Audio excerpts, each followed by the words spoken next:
vamos a la vía telefónica con el senador Emilio Álvarez y Casa. Senador, un gusto saludarte, muy buenas noches, gracias por tomarnos la llamada. Hola Paco, muy buenas noches, un gusto saludarte, ¿cómo te va? Muchas gracias. Vaya situación la que se está viviendo ya en la frontera entre México y los Estados Unidos. Es algo que se veía venir y que ahora ya se está dando.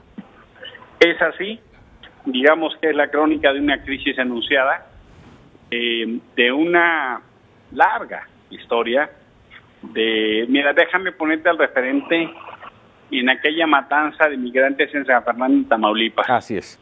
¿No? Que conmovió al mundo.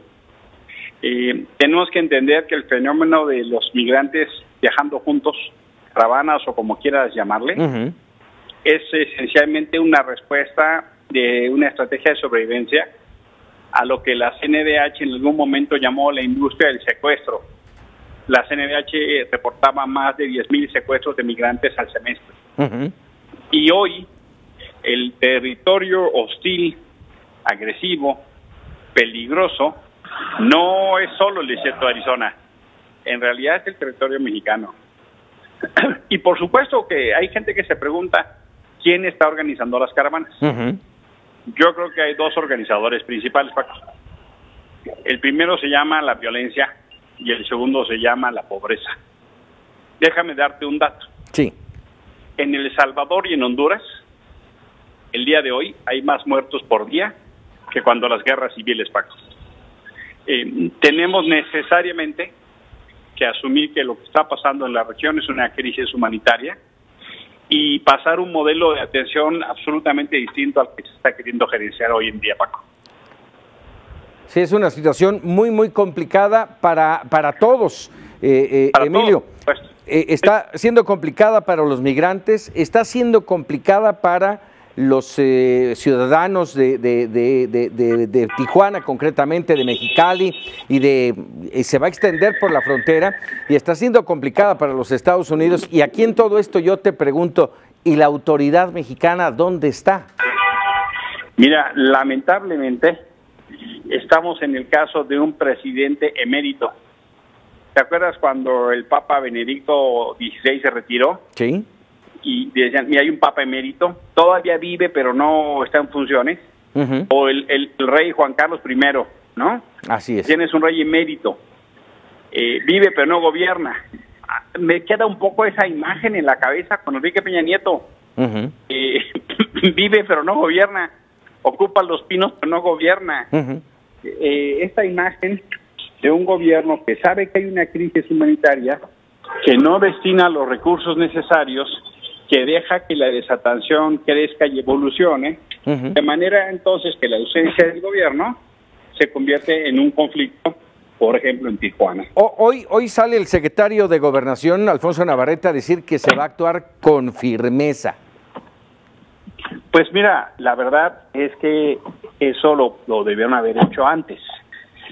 Y la pregunta es, ¿firmeza en qué sentido? Así es. Si firmeza quiere decir reprimir, o si firmeza quiere decir deportar, o si firmeza quiere decir ayuda humanitaria, ya. Y la verdad es que dejaron correr ese problema, y por supuesto que Trump está feliz de utilizar esto para sus propias agendas perversas, ¿verdad? Ahora resulta que de los migrantes, los niños incluidos, tú dabas el dato de más de 2,000, son los criminales. Ahora resulta que la cosa se resuelve que el Congreso pague el muro. Claro, como Trump perdió la mayoría del Congreso, pues está utilizando esto de una agenda muy perversa en su propia lógica. Sí, sin duda. Hay alertas, me han escrito, Emilio, déjame decirte, dice, es una locura, es impresionante lo que está pasando en Tijuana.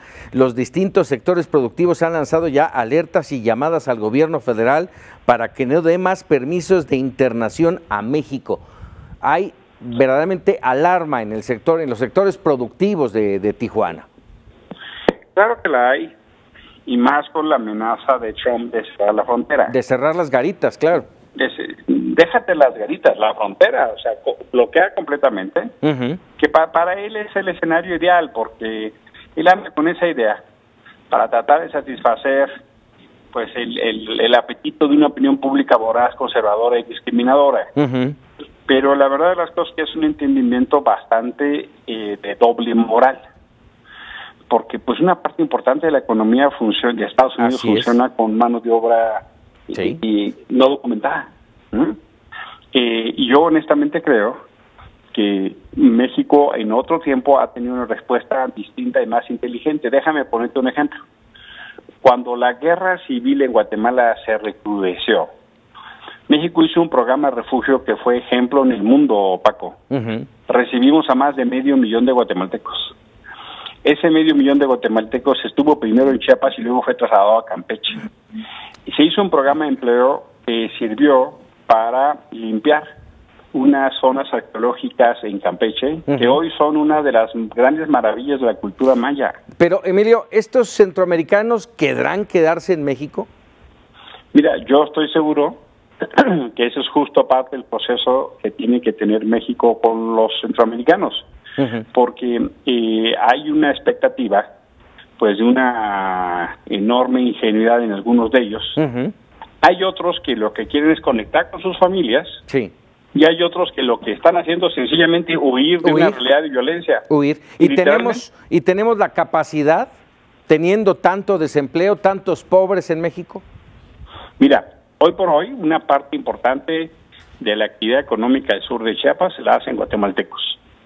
Hoy por hoy hay condiciones, por ejemplo, perfectamente, para si se cruzan, 10, 20 estados, son 7,000 personas, son 700 por estado en un programa de empleo temporal.